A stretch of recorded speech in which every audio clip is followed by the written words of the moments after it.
So, welcome to the graveyard. This is your tour of cemetery art, history, and symbolism with the Gravestone Girls.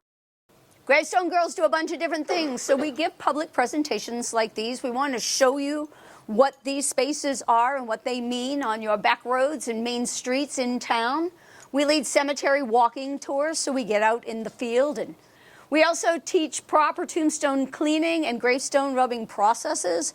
Mag and I developed a way to make gravestone replicas. And this is but 4 of our collection of probably over 200 images. Before we get started on tonight's tour, we have to answer 2 basic questions about the origin and the evolution of the cemetery.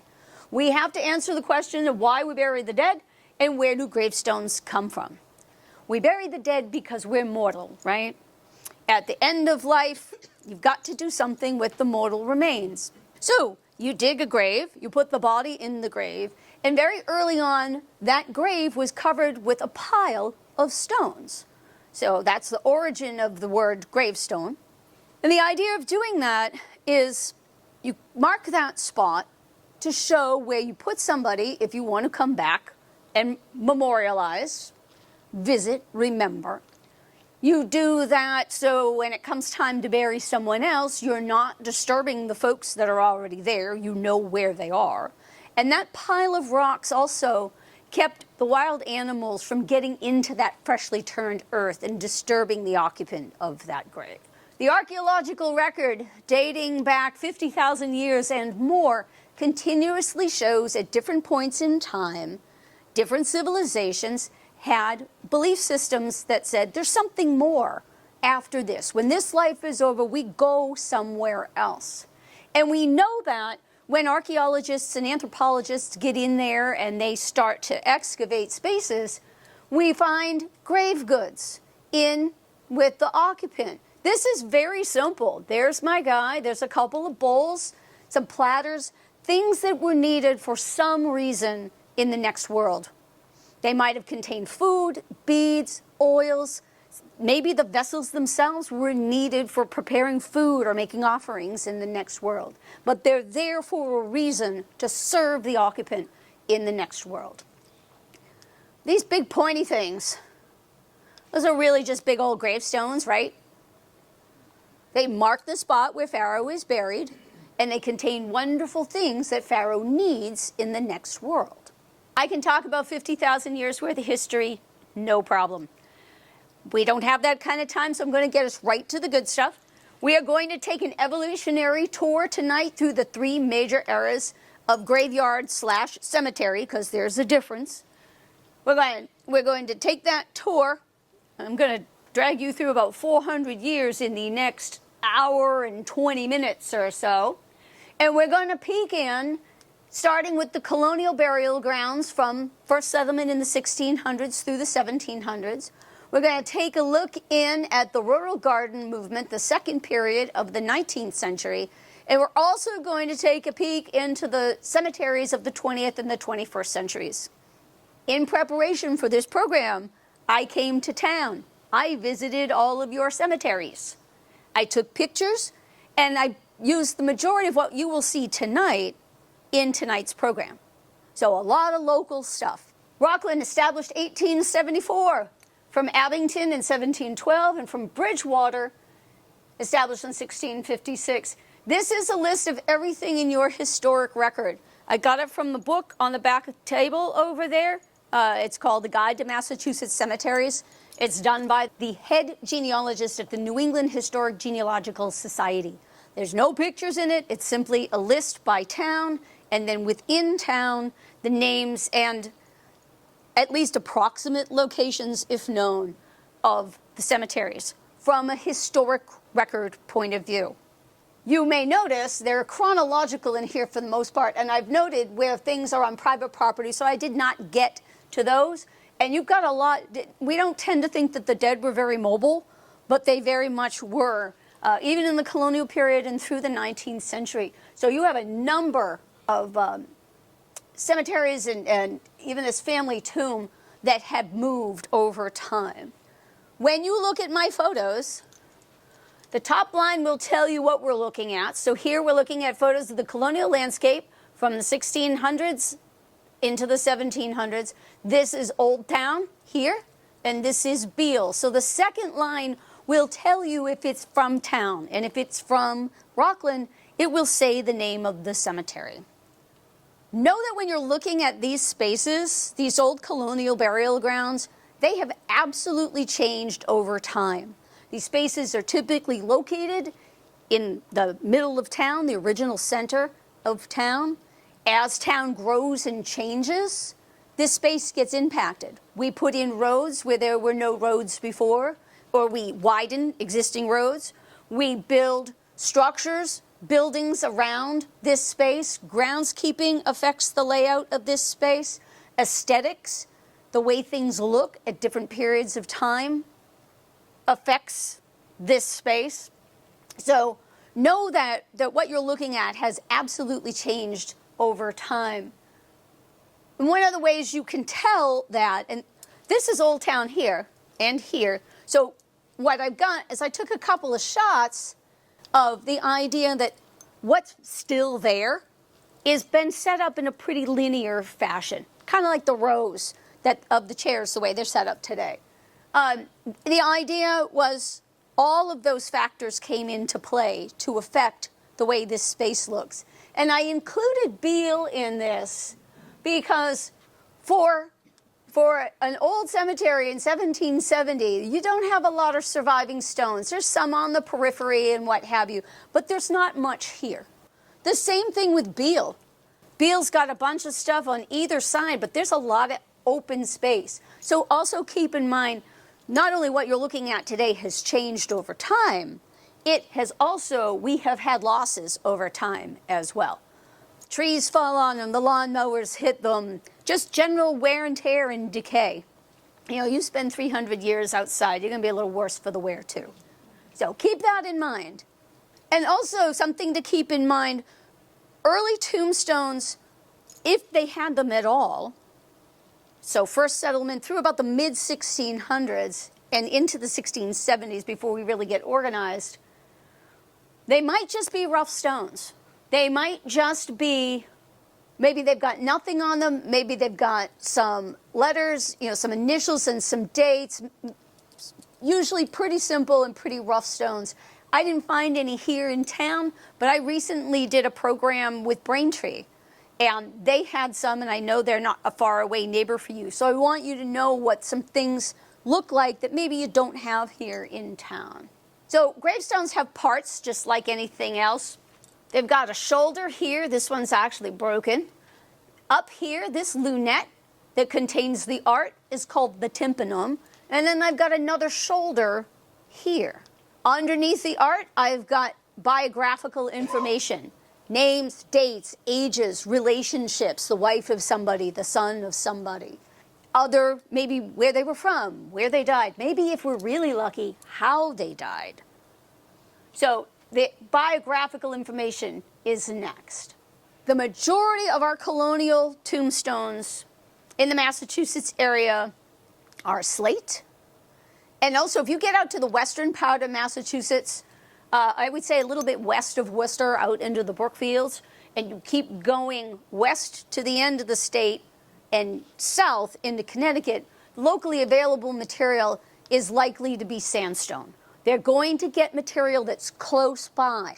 You've got to get to it on probably pretty questionable roads by horse and cart. You've got to get the stone out, then you got to go back with it, then you can start to work to make a tombstone or other building material for that matter. So they're going to be resourceful and use materials that are locally available at the time. Gravestones also had two parts originally too. They had a headstone and a footstone. So the folks of the time, and when we get organized burial grounds like this, last quarter of the 1600s and into the 1700s, the folks of the time, very religious, very superstitious, really following the Bible to the letter, very orthodox in its interpretation.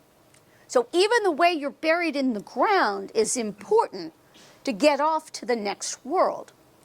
So the idea of the headstone and the footstone was also the idea of your bed for eternity. They're also at times called New England bedboards. And the idea was if you bury father and he's 6 feet tall, it's a 6-foot spread between his headstone and his footstone. You bury mother next to him, and she's 5 feet tall, and there's a 5-foot spread between her headstone and footstone. So applying that idea to this picture, everybody's all the same size, right? Everybody's all the same height. They grew them all the same size in this town, right? Doesn't make sense, right? What this is for you is another visual cue that this landscape has been changed over time. Isn't that about the right size for the lawnmower to get through? You want to be the guy that has to mow around all that stuff?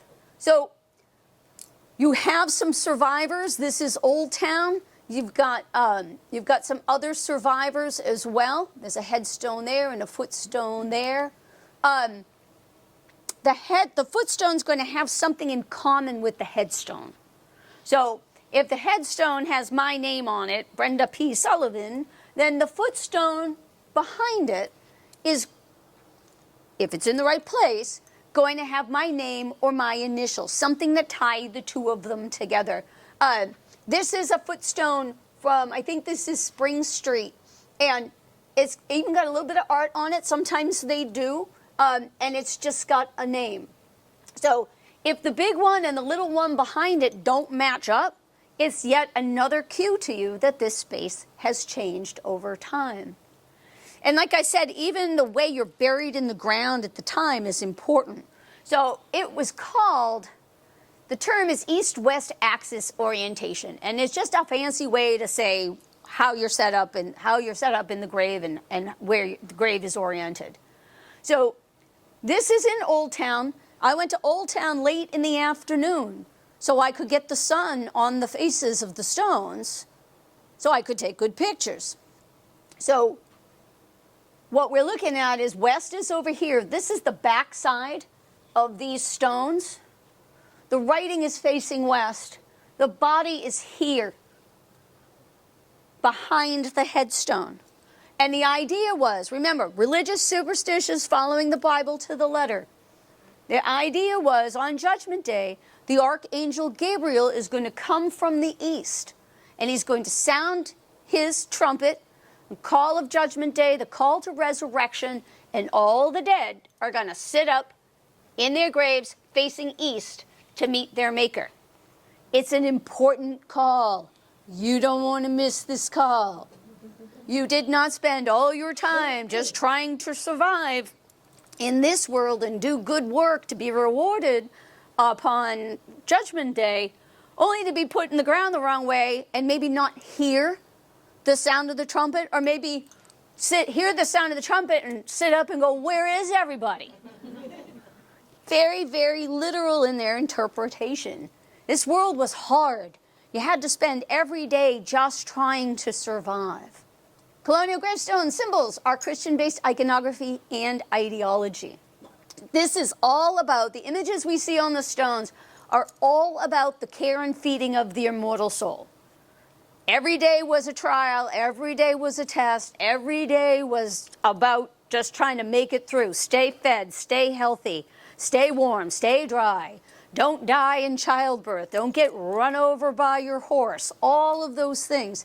The folks of the time knew that death was omnipresent, inevitable, and inescapable. They really understood that you could be here one minute and gone the next. All the work you did here counted towards where that immortal soul went on Judgment Day. And early on, when we start having tombstones like this, these very familiar colonial New England tombstones, we very often, early on, last quarter of the 1600s, and into the early 1700s, we get skulls. We get winged skulls. They're called death's heads. And the idea was the flesh fails and the bones are all that's left. It's a picture language from the dead to the living about mortality and morality. And you had to convey that message in picture form to reach the people that could read and write, but they don't stop to read the stones all the time, as well as those who can't read and write. It's a quick visual cue. We use the bones because at the time, to carve something into stone that looked human or angelic would have been considered a graven image and would have been blasphemous. Again, very literal, right? So we use the bones to show what's left in the idea of mortality and morality. And what happens as we come into the 1720s and 30s, there's a period called the Great Awakening. And it is the idea that there's a backlash against that high religiosity, that idea of every little transgression is the difference between heaven and hell. So the idea is that Great Awakening happens as a backlash that says we're still religious, we're still superstitious, but we don't have to worry about every little thing we do here possibly putting that immortal soul's final destination in jeopardy. So we still need to watch our P's and Q's and make sure that we do the good work to get that soul to the next world. But now we can do it with a more modern symbol of the time. That winged skull is allowed to grow some skin and take on a human or an angelic look without running the risk of being considered a graven image and being blasphemous. So because you guys don't separate out from Abington until 1770, 74. So your Old Town Burial Ground is 1770. So you're way past having this. You got some of these, and he's a local carver because he's got a very distinctive style. When we look at the next couple of slides, I'm showing you stuff again from Braintree, these winged skulls, these death heads, because the town is old enough to have burials when this ideology was still in play. So they're going to look different depending on the carver, but they mean the same thing. A winged skull is a winged skull in its meaning, but again, looks different at the hands of the different carvers. Again, I've got some Braintree. Look at that cutie bug right there. I almost missed him. He's on the shoulder of the stone. I've got a couple from Braintree here. This is Braintree as well, but this is Old Town here in town. So you may have the same carver. You might have carvers influenced each other. So you might have the same carver. You might have an apprentice, or you might have somebody, one influencing the other. And then certainly there's another one of your lovely winged souls here from town. The souls symbols don't always have to have wings either. You've got two groups of carvers, two families of carvers. We're going to see something that I thought was extra special that I wanted to share with you. Working in the area doing stuff like this. So I got these, I call them little sourpusses. I love these guys. They don't have wings. They don't have to. They are the idea of being human. And it is not meant to be the face of the individual in the grave. It is the idea of being human. So we've got stars up here, six-pointed, hexafoils. Stars are guiding lights in the night sky. And first thing to come out in the night sky, the last thing to leave at the break of day. Crossbones. We still use crossbones, right? We still use skull and crossbones as a modern symbol today. It's a very easily understood symbol for poison, danger. It's a visual cue about warning. Over this cutie's head, right up there, is a little hourglass. Everyone was born with one. You had a certain amount of sand. You don't know how much sand you have, and that glass could run at any moment, and you needed to be prepared all the time. So this guy is also over in Braintree. I wanted you to see this with the heart around the name. The heart, the heart was considered the seat of the soul, but this is also just a really beautiful decorative element. And those kind of things you do see on the landscape. Maybe not as much as you see the winged skulls and the winged souls and the hourglasses and all that stuff, but nonetheless often available to us now. Got the all-seeing eye in a wreath. Lovely, beautiful execution. Right down the little eyelashes. And even he's got a little hexafoil above him. So I mentioned that those little sourpusses were done by two carving families in town, and you've got overlap. So you've got them here and a couple of really great executed ones over in Braintree. I just wanted you to know they were there because I see them down in this sort of South Shore area. They're a pretty prolific family carving on for multiple generations and often doing some pretty elaborate work. Across the top of this stone, even though we're in shadow and we got some biological growth, it says, "Remember death." We see Latin on the stones that send that message as well. The Latin words are memento mori, the idea of think on death, remember your mortality. So we've got picture language, we've got written English words, we've got Latin. So Latin is for your educated, but Latin was also one of the base languages of Christianity. So we make sure we cover them all in our tombstones. This stone is somewhere out in the wilds of Connecticut. I couldn't find it again if I tried. I took this picture a long, long time ago. But it's got a phrase, a Latin phrase across the top of it, and that's really great. But even in the 21st century, I don't need to know how to read Latin to understand the message on that stone. There's a tree, you're the tree. Human beings' lives are like trees. They have a definite beginning, a definite end, and that life in between is very fragile and can be interrupted at any time. So you're the tree, you think you're going to have a normal day, you're doing your thing, and then here come the clouds, and out of the clouds comes your maker, and he's holding a hatchet, and he's coming for you. He fell your tree. Hope you were ready, because that's the last of the opportunities you get to do good work and get that soul to the next world on Judgment Day. So hopefully what you've done is enough. But don't worry, death is not a permanent condition. Scribed across the top of this lovely stone out in Oxford, Mass, is this message. The grave is God's hiding place. The grave is like God's waiting room. We're just hanging out in between this life and the next. We are waiting for this. We are waiting for Judgment Day. We are waiting for the call of Gabriel's trumpet to sound, day of resurrection, to be redeemed of our sins, and hopefully ascend to the next world. I read this on a church sign at Easter, and I was like, well, that's true, right? Resurrection is forever. That's where you go to get the reward.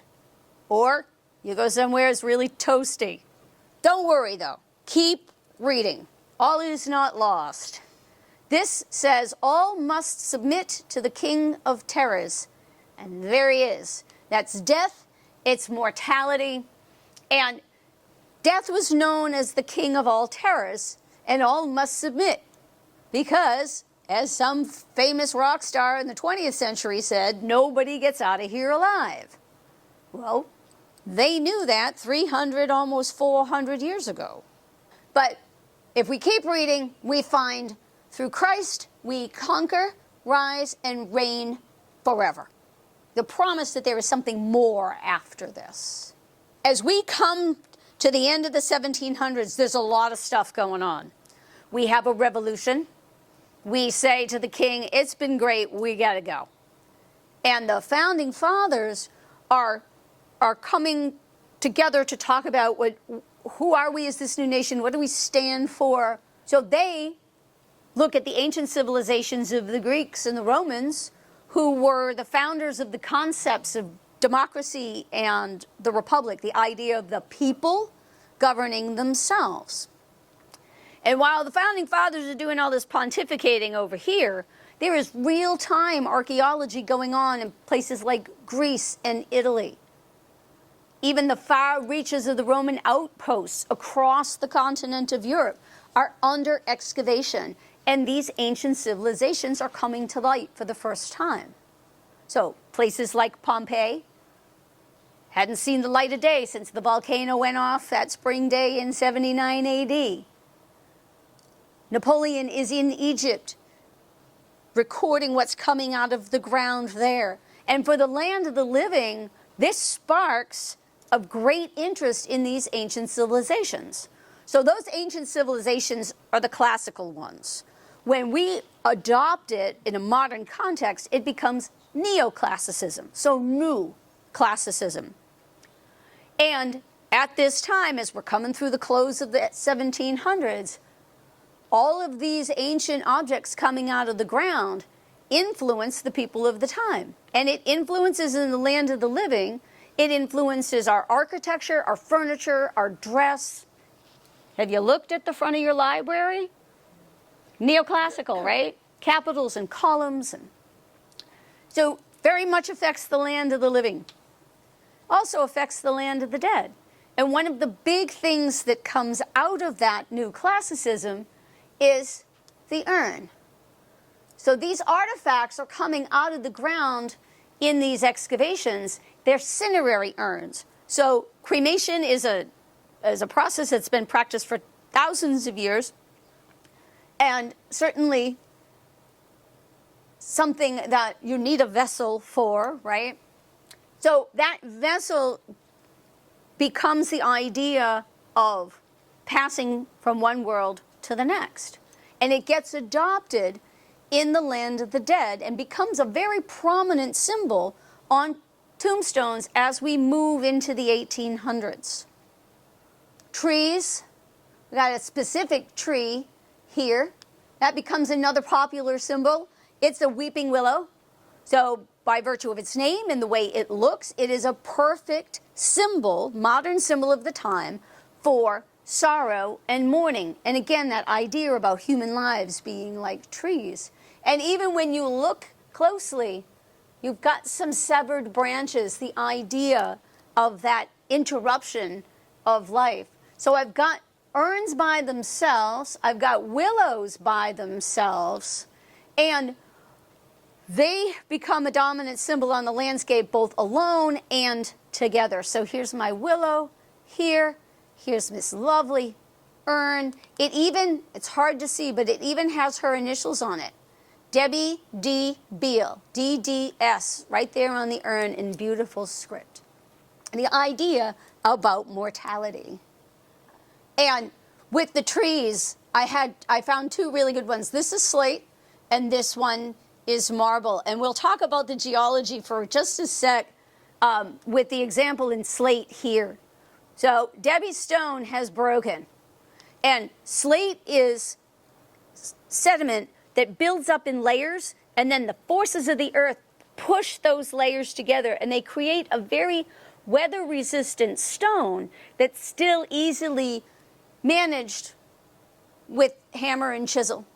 So that is why our slate stones look so good, even after being around for hundreds of years. And we'll talk about marble when we get to the next couple. But this is your first material, and we're going to start moving into marble as we change our landscape and come into the second period of burial grounds. So up to this point, they have been burial grounds, they've been graveyards, they've been family tombs. If you're Anglican early on, they're churchyards. They're not cemeteries yet. They're not cemeteries until this happens. This is Mount Auburn Cemetery. Even the word cemetery comes from a Greek word, so there's that nod to classicism again. A Greek word that means sleeping place or dormitory. The idea of using that name really puts on point how folks of the time are feeling about mortality. And still morality, but a lot about mortality. And it's the idea, no more hatchets, no more food for worms, no more crossbones. It is about falling asleep. It's about passing away. We go to the summer land. So when Mount Auburn is established in Cambridge in 1831, it's established by the Massachusetts Horticultural Society. It's not only a place where we're going to bury the dead, but it's going to be an arboretum as well. And they are taking, for both the idea of the cemetery and the arboretum, this landscape completely embraces that. So we saw those old, dark, colonial burial grounds. This is new. This is modern, newfangled cemetery of the 19th century. Green grass, rolling hills, pathways to walk. Monuments are different shapes and sizes. They're different materials. This space, the Horticultural Society, took the inspiration for this space from places like the Père Lachaise Cemetery in Paris. It also took its cues from the English garden movement happening at the time. It takes its cues from a bunch of other things as well. We are moving, as we come firmly into the 1800s, we are moving from being an agrarian country to being an industrialized nation. So we are leaving the farms, we're going to work in the factories. The mechanizations of those factories are making life a lot easier. We're not spending every moment just trying to survive. The spiritualists and the transcendentalists of the time have a hand in this. The idea about communing with the dead, the idea of seances and Ouija boards, because the veil between this world and the next is very thin. And also, your writers of the time, your literature of the time, is influenced by this space and vice versa.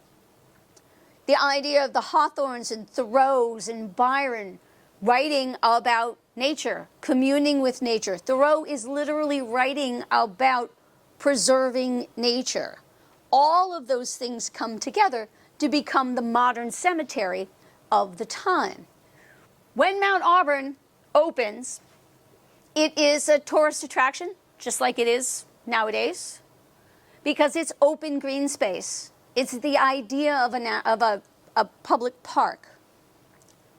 You did have to prove, early on, you did have to prove that you had somebody in there. There were tickets that allowed you to get in, so not all you riffraff got to go in. But they say that Olmsted was actually influenced by Mount Auburn and people's reaction to it because it was open green space 4 miles outside of dirty downtown industrialized 19th century Boston. And when Mount Auburn does it, everybody else does it too. Rockland is no different. You've got 3 spaces, Maplewood, Mount Pleasant, and St. Patrick's. You can see the older stuff here at the beginning of Maplewood as you look across the landscape. There's your 19th century stuff. And same here. We've got some early marbles. They're still 19th century probably, but then the landscape, very much a standard modern cemetery landscape of the 19th century. In these new-fangled cemeteries, we have the ability for the first time to purchase a piece of land, purchase a cemetery plot. I call it a home away from home, vacation home, if you will. And I know how silly that sounds, but it is the idea that in life, the family is together. And one by one, as a family member dies, they go to the family lot, and the family's all brought back together. These family lots can be very simple. We might put corner markers, like this one in Maplewood, that shows these are our 4 corners of boundaries. We might do something like this, and we put some curbing or coping around it to make a foundation. And we might even go, it's just a function of money, right? We might go a little more, and we put a fancy foundation, and we've got stairs and a front door. You walk through into this lot exactly the same way that you walk into a room of your house. You walk through the front door and into your home. And everybody's doing it, right? It's the modern thing of the time. So you get a lot, a family lot, a family lot, a family lot, more back there. You get a neighborhood. These were very social spaces in the 19th century.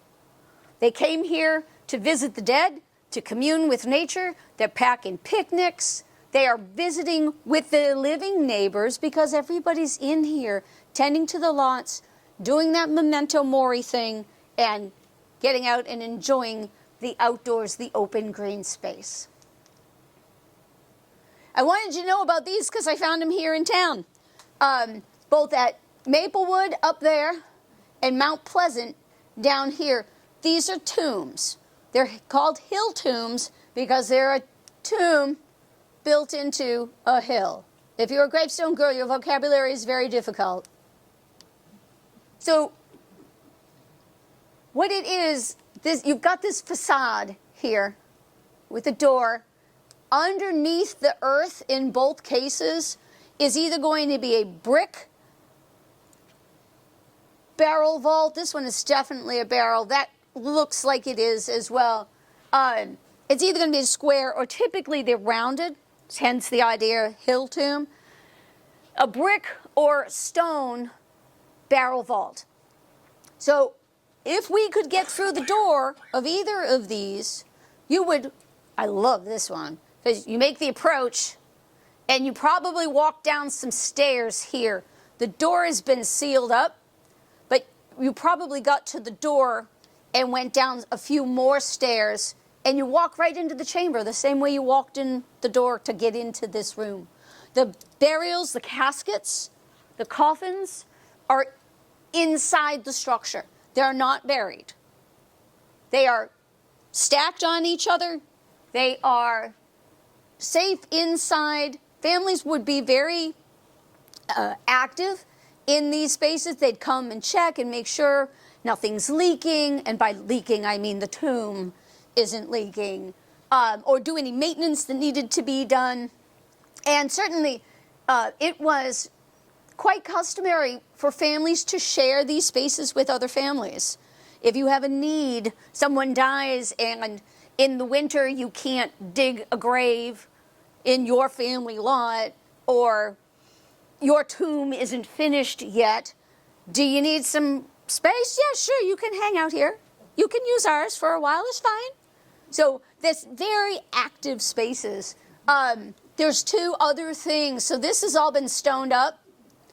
See that? Those are hinges. There was a door on there, and possibly an iron door. They very often had ornamental doors on them. And I don't know who the ladies are, but I love that they erected this space. Erected by the ladies, 1884. Probably just a good guess, and I'm sure my historians in the room have more specifics. But probably some sort of ladies' auxiliary, some sort of benefit society doing charitable work. One more thing. Often, sometimes these are family tombs, sometimes they are the receiving vault, sometimes they are both. So, when they're closed, that's a whole nother thing. Sometimes families later on take their deceased out of these and bury them somewhere for whatever reason, usually because of maintenance. Sometimes they're sealed up in there when these are closed. But I've been in any number of them where they're actually, the family has given them up and they're the receiving vault. So that's early on, that's where you put the bodies in the winter when you couldn't dig into the ground. When it says, so-and-so's tomb, and it's got dates and a family name, it's a family tomb. Not that it couldn't later become the receiving vault or vice versa.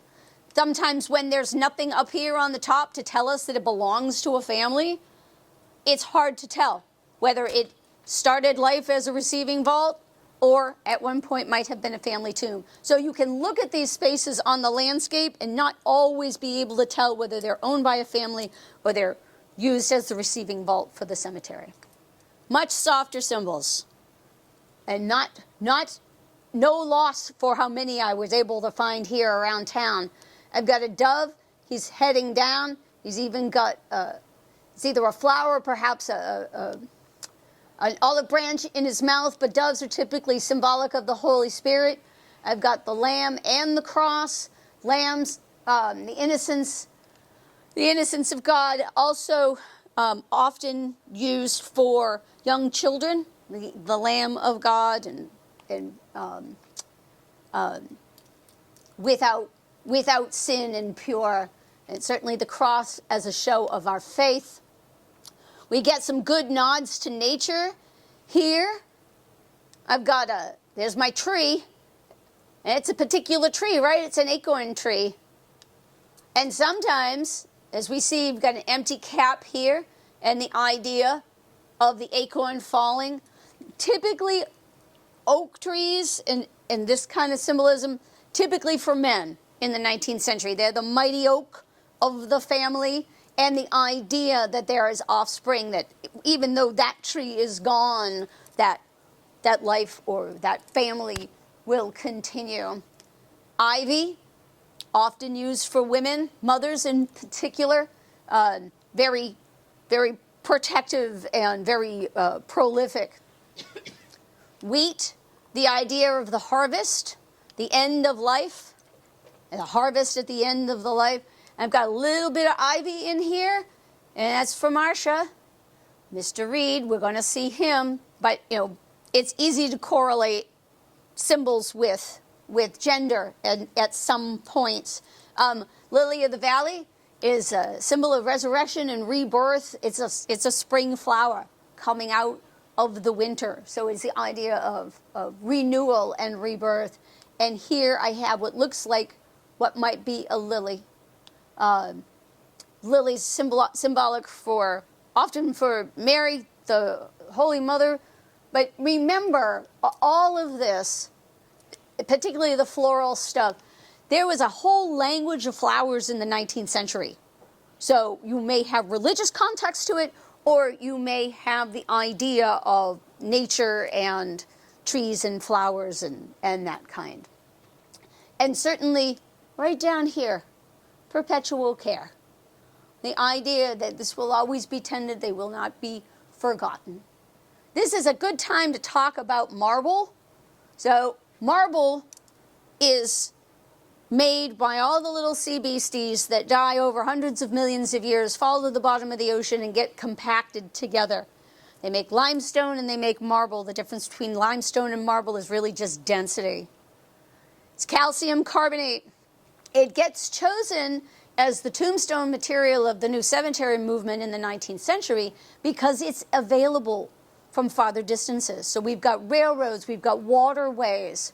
We have the ability to get material not just locally, but to bring it in from far away. You could get marble from Carrara, Italy, and put it on a boat and bring it back here. So marble gets chosen because of its new availability, and also it is of itself is symbolic. It's white, it's bright, it's symbolic of heaven and purity.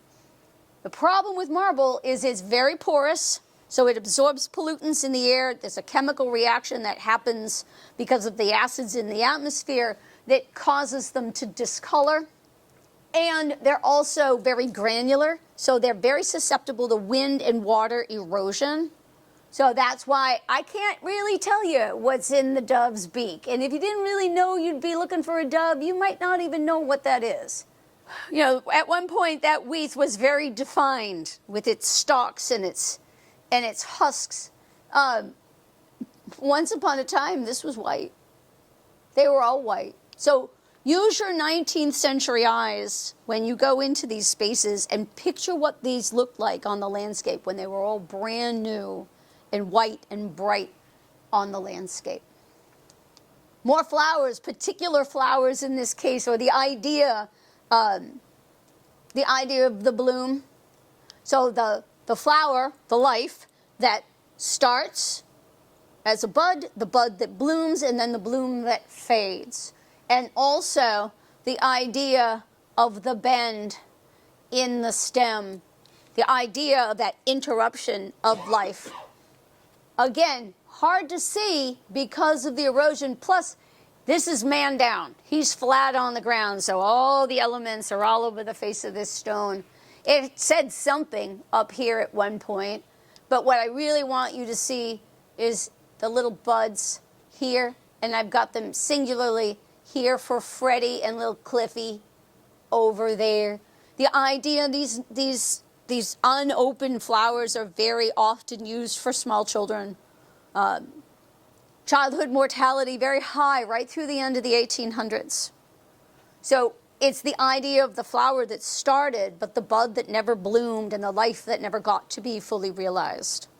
And very much the idea of life being nipped in the bud. And my last one up here, I believe, is a morning glory. So again, that language of flowers, but morning glories announce the call of the day, right? Announce the call of the morning, very symbolic. If you're looking for me, This is where I'm going. Anyone that knows me knows this is so untrue. Doesn't matter. All my friends will be there anyway. This is Goddard Reed. You may have heard of him. For whatever reason, he is the only pointing finger tombstone in town. And he's in magnificent shape, I might add. So the idea of this pointing finger is exactly the same as that winged skull that we saw in the 17th and early 18th century. It's just the more modern symbol for the time. It points the way to the next world. It points the way to, I'm going, follow me, we'll be reunited. Certainly here, this isn't town, but I wanted you to know about these. I think these are also Braintree. Shaking hands, goodbye in this life, hello in the next life. And very often, you may have a masculine hand and cuff and a more feminine hand and possibly cuff. And here, they even prove it out for me, father and mother. Clasp hands like that, a masculine and a feminine, are often symbolic of matrimony. So that idea of leading the way, follow me, because there is rest in heaven. The idea we'll all be brought back together and we will share an eternal life. I have told you to look at the flowers, the geology, the orientation, the symbols. All of that is true.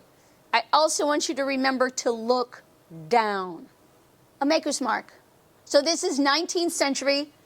This stone is down, the marble is broken. It would have been set at, this is where it would have been set at grade originally. So you could see this. It's kind of like a calling card. It's an advertisement in the 19th century. You're strolling through the cemetery and you're like, that's really pretty. I would like a pointing finger. Who did that? Oh, and Farley in Concord, New Hampshire. In the colonial period, there are stones that were signed with a maker's mark. They are few and far between, but they do exist. At that period of time, that first period, there is one maker, and you ain't it. To put your name to something as a creator would have been blasphemous. But now, in the 19th century, we've loosened up a lot. When you go over to Mount Pleasant to visit these, knock on it. If someone answers, run. But more likely, definitely, it's going to return a hollow metallic sound. There's no armature to these. They are completely hollow. And because these guys are missing their plaques, you can very gingerly look inside, and a lot of times you can see the numbers on the panels that showed how the monument was put together. And then, last thing, so this was on, I think this was on the Cushing. Okay, I know this. This is a fire helmet, the 19th century fire helmet. Active member, King Philip Engine Company. Well, that's interesting. Tell me more, Internet. There is your King Philip engine that belongs to the town of Rockland. It was purchased from Boston February 10th, 1869 at the whopping sum of $1,800. So 1869, he served with the engine company 1869, so from the time it arrived and established the engine company, he served as volunteer firefighter 1869 to 1888. So this is the part where I remind you, you may see some people you know. Don't freak out. It's happened before, and the first time it happened, I freaked out. So now we tell you all about it. We tell you what's coming. This looks really different, doesn't it? So this is a modern cemetery of the 20th and 21st century. These are our landscapes. This is what they look like now. And there's a whole bunch of reasons for it. As we come to as we barrel through the 1800s in total, there's a tremendous amount of progress being made. Westward expansion, gold rush, we talked about railroads. There's this crazy stuff, electricity and phonographs and telegraphs and cars. And, as we come through the 1800s, all of these inventions that just throw us right over into the 1900s. makes us very modern people of the time.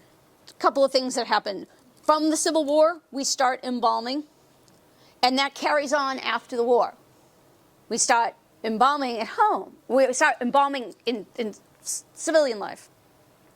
And we give that job, that embalming job, to somebody because we stop dying at home for the most part. We're dying in facilities, in medical facilities.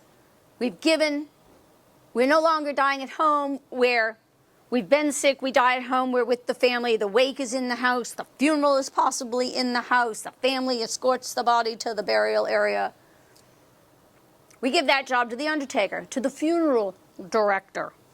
So we stop experiencing a very close connection with death. We've given that job to somebody else. And that funeral director's job is to give us back our loved one looking as lifelike and peaceful and sleeping as possible. That's going on. That's one way of sort of cheating death or disengaging, really, with our own mortality, the way people before us had experienced it.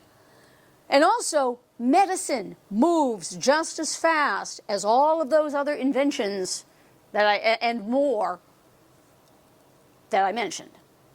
So medicine starts moving from being art to being science. We start to understand how we get sick, why we get sick, what microbes are, what bacteria is. We know we need to wash our hands. We know we need to keep our food at under certain processes so we don't get sick from it. We understand how diseases are spread. And really, if you look at medicine, be generous and say 100 years, not even 150. Let's be generous and say 150. Medicine has moved at such a fast pace. We don't have to think about our mortality around every corner because there's so many ways for us to cheat death through medicine.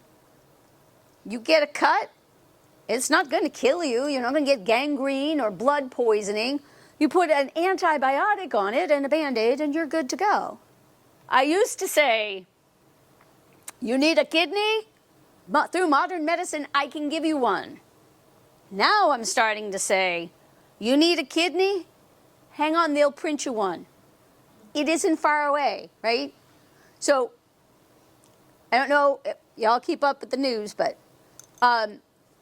a kidney transplant recipient had gotten a pig transplant, pig kidney. That kidney had been genetically modified to try to be compatible and survive in a different species. So we cheat death on a regular basis. We have mapped our human genome. We're doing genetic engineering. We're doing all kinds of things that extend our life, allow us to recover from things that would have been more than fatal to the folks that came in the centuries before us. Personal opinion. Total disclaimer, personal opinion.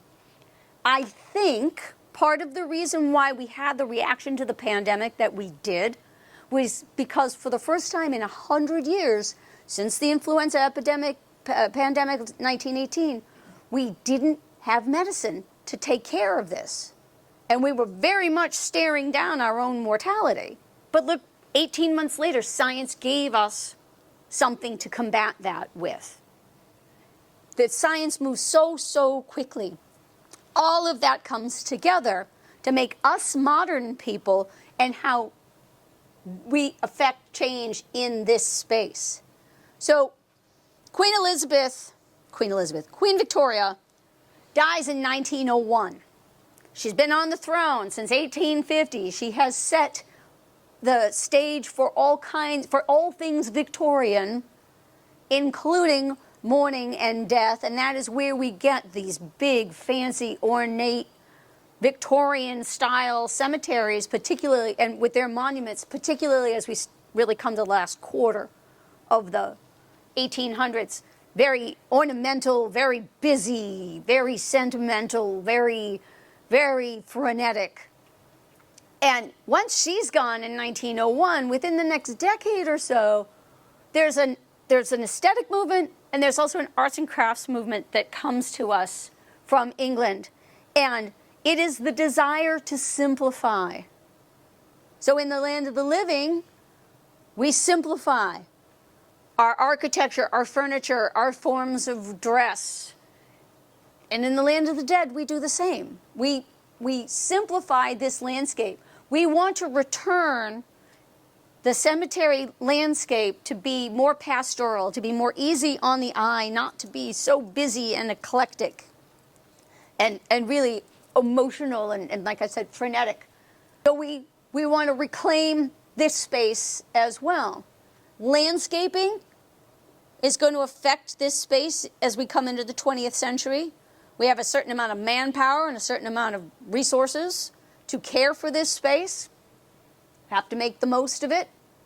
As well as we have newly available material because of the industrialization in the 19th century.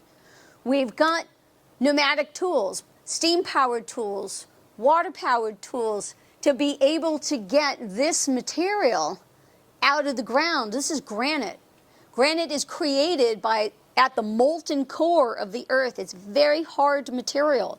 But over time and through mechanizations, we've been able to harness the methods to deal with this hard material, not just for big important buildings and big important monuments, but for more everyday materials or options or uses like gravestones.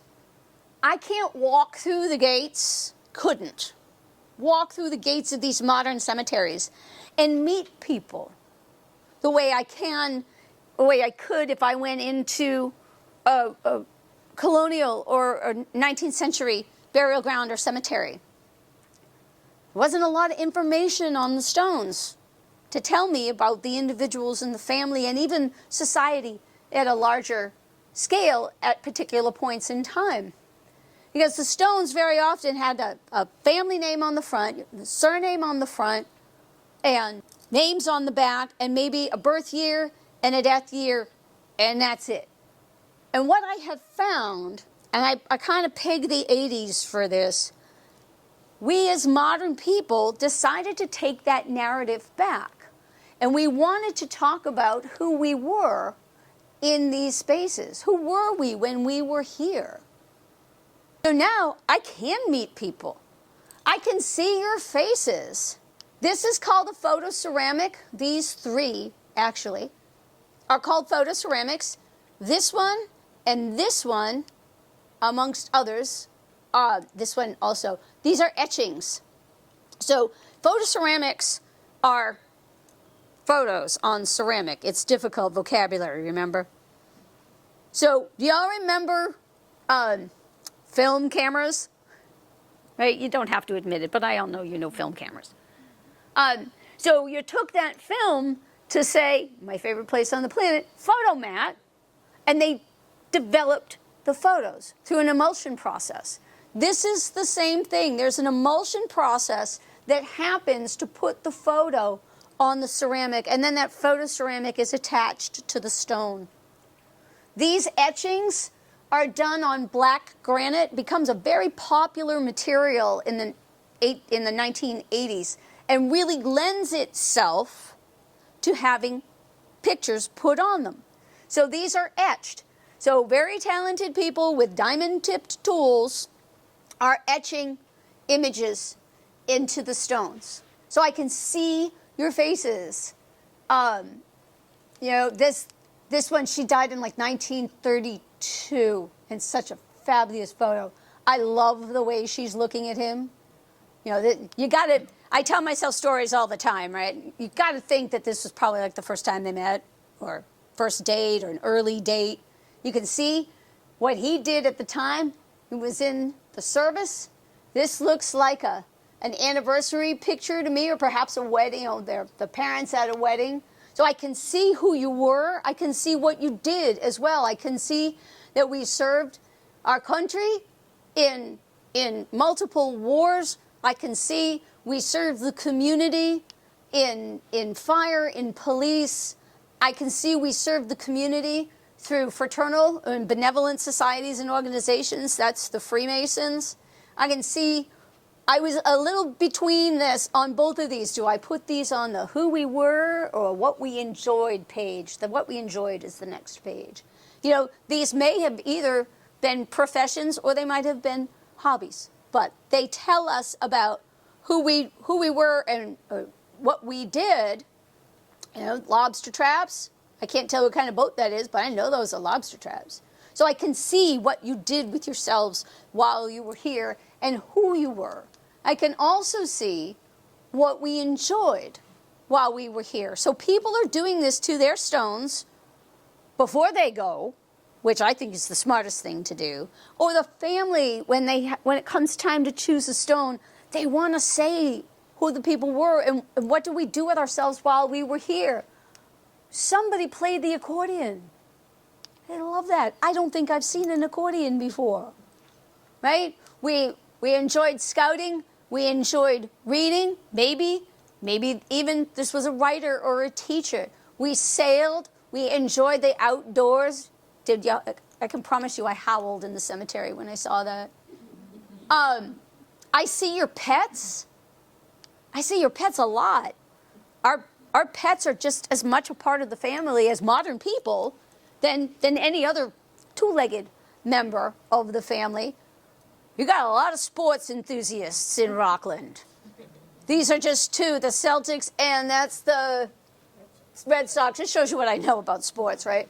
Well, there were two others, all the four sports were on that tombstone. You know, I see the sports fans. We're in New England. We love our lighthouses. I see them a lot.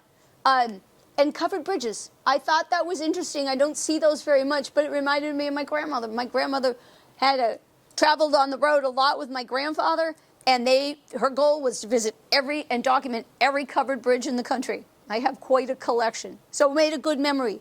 You know, brought something good back for me.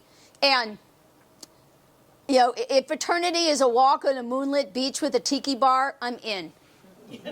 I'm so in. Of course, it's just my opinion that that's a tiki bar, but that's what I would like it to be. But, you know, we really, these modern images on these modern tombstones really show us who we were and what we enjoyed while we were here. We took the narrative back. And we do a lot of stuff in the cemetery. Unless you're in New England, then we don't do any of this stuff, but I'm going to tell you about it anyway. You know, it's not just taking walks and costumed reenactors.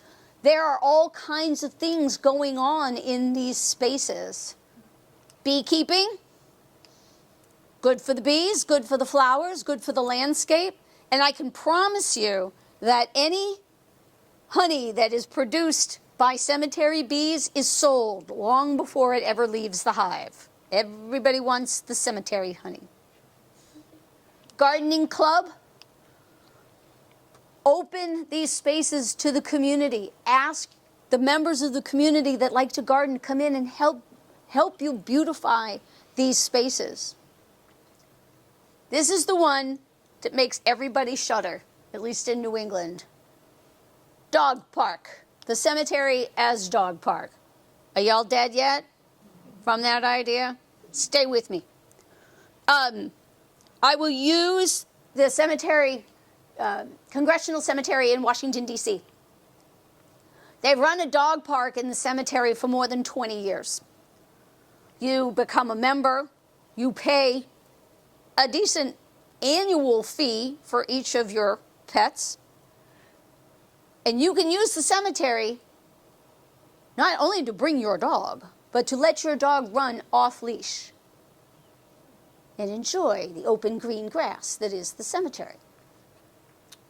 Of course, you are supposed to keep your dog under control. They're not supposed to molest anybody. Try to keep them from peeing on the stones. There's hydrants for them. There's water stations for them. And you better clean up after your dog, because if you don't, they will find out quickly and you will be discontinued as a member. And they're not worried about it. They've got a waiting list of 2 to 3 years, people that want to become members of the Congressional Cemetery Dog Park program. And it really, I think it answers a fabulous question. Where are you going to find open green space to run your dog in Washington, D.C.? There. And it's, again, good for the cemetery, good for the community. It puts money in the coffers of the cemetery. Weddings and parties, dinner and a movie. These places have chapels. Many of them have lovely 19th century buildings and beautiful open landscapes to enjoy, not just to visit, but to participate in. I attend weddings and parties in the cemetery possibly more often than you think. Dinner and a movie.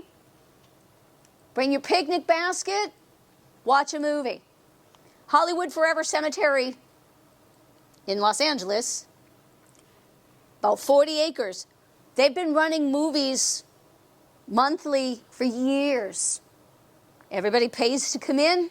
They watch Night of the Living Dead, all kinds of things. They show Night of the Living Dead on Halloween.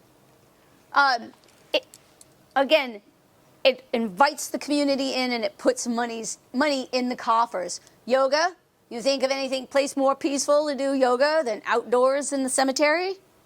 All those birds chirping, sun shining down on you, 5K runs. There are groups that organize 5K runs in the cemeteries, particularly around Halloween. It's a costumed run. They manage all of the publicity and the insurance and all the logistics, and they share the money with the cemetery. Stargazing. Come in at night, look up at the night sky, learn about the celestials above our heads. Book clubs and death cafes, where we come together to read about the topic, or related topic, cemeteries and death and mortality, or come together and share the experience of being human and of loss, and reclaim the idea that we've kind of forgotten about our mortality because of medicine and daily life. The book clubs and the death cafes are a way to talk about mortality and loss in a group situation, casually and easily.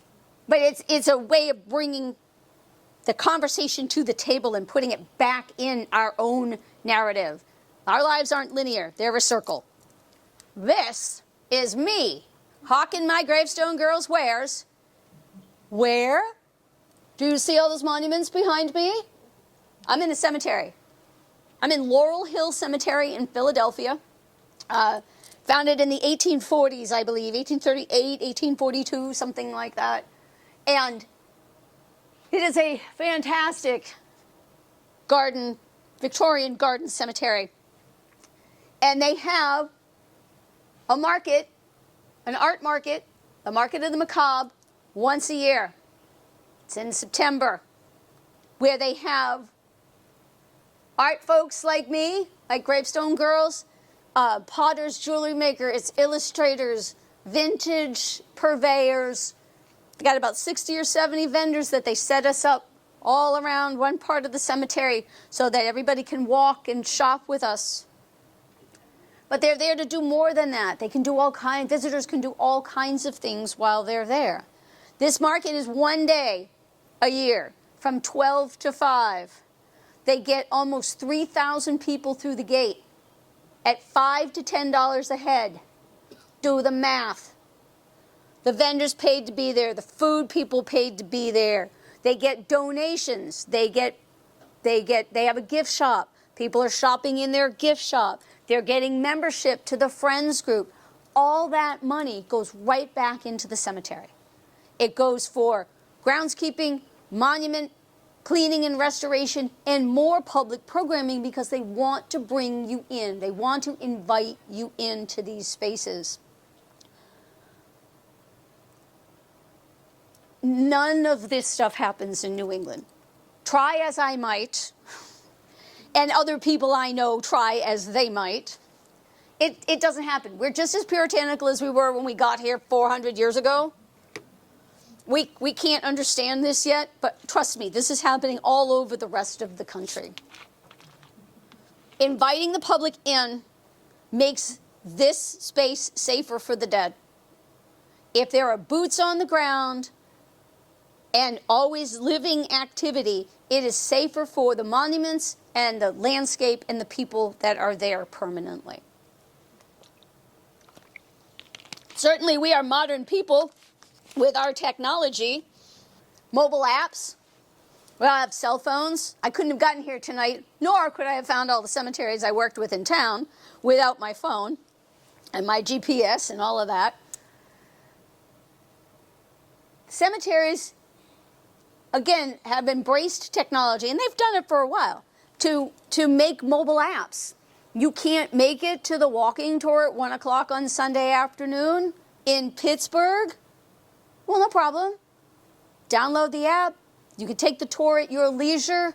You might be able to even do a deep dive. They might put more information in there for you to peruse that wouldn't fit in an hour-long walking tour of the time. So you can visit these spaces near and far at your own convenience and on your own time frame. Y'all know what that is. Before the pandemic, I used to have to explain to everybody what that was. But now I think we know, because you can't even order anything anymore without it, right? So this is a QR code. This whole thing has been enlarged for your viewing pleasure. It's called a memory medallion. It's about 1 inch in diameter. It's right here installed on the stone. It is made by the Memory Medallion Company in Pennsylvania that holds the U.S. patent for using UPC and QR technology for memorialization. So what happens is you purchase your memory medallion from the Memory Medallion Company. You pay for it once. There's no memberships or renewals or anything like that. I am not paid by these people, by the way. You get your memory medallion, you have it installed on your stone, and then at some point, some nosy gravestone girl or other visitor to the cemetery with a smartphone sees it, comes along, sees it, scans the code, and is brought to your website. I always wait and see what you all think, because all the northerners are like, what? 999 spaces to do anything you want. It's your website. Put your pictures on there. Put your writings on there. Put your achievements on there. Put your work history on there. Put your Sudoku on there. Genealogist, put your genealogy research on there. It is yours to do whatever you want with. It is password protected. You can change it at any time. If you don't want anybody to mess with it after you're gone, don't give out your password. We as modern people know technology, embrace technology, and this is a way to continue to exist, to continue to leave a legacy, leave information when you are no longer physically here. So when we scan that memory medallion, we're brought to Mrs. Sarah Buchanan's website. She is their spokesmodel. And we know all kinds of stuff about her through the information she has put on her website. Among them, shades of blue are her favorite colors. Daisies are her favorite flowers. There's a lot of content on there. And apparently, in her life, she was known for the famous family caramel recipe. There is a 14-minute video on her memory medallion website of her in the kitchen with her adult son showing us how to make the famous family caramel recipe. So I can go to the cemetery, I can meet people across centuries, I can look at art, I can enjoy the outdoors, I can time travel, and I can learn how to cook. I know how this sounds.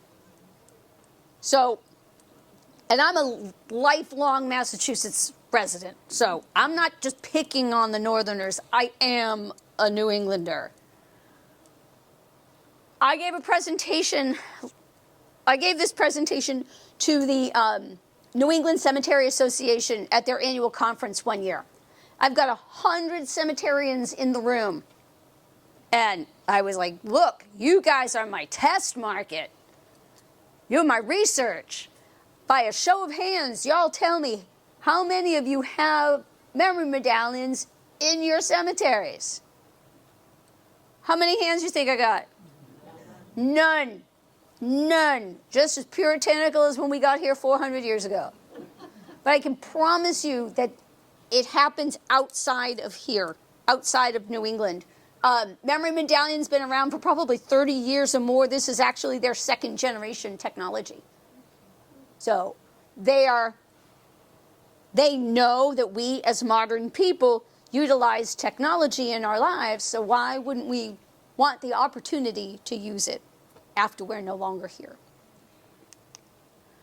So my job this evening, which I've come in under budget, which is completely unheard of, I want to show you these spaces. I want to tell you about them.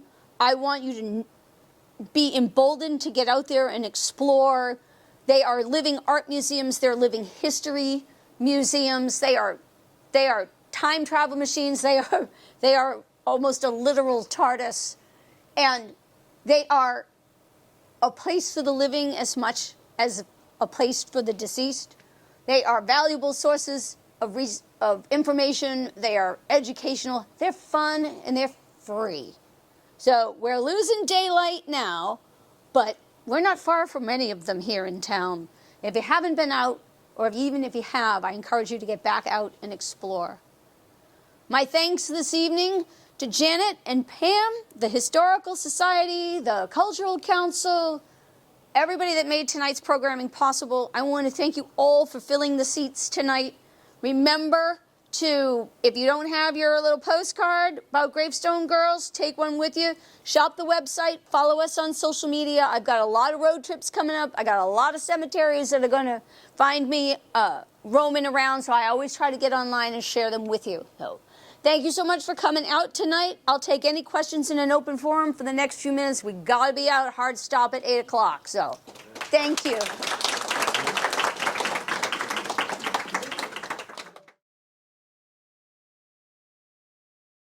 So the all-seeing eye can be the idea of the creator. It's also very often used by the Freemasons, and I will see it by itself or with other Masonic symbols, like the sun, the moon, the stars, the square and compass, the pickaxe, the ladder, and the all-seeing eye.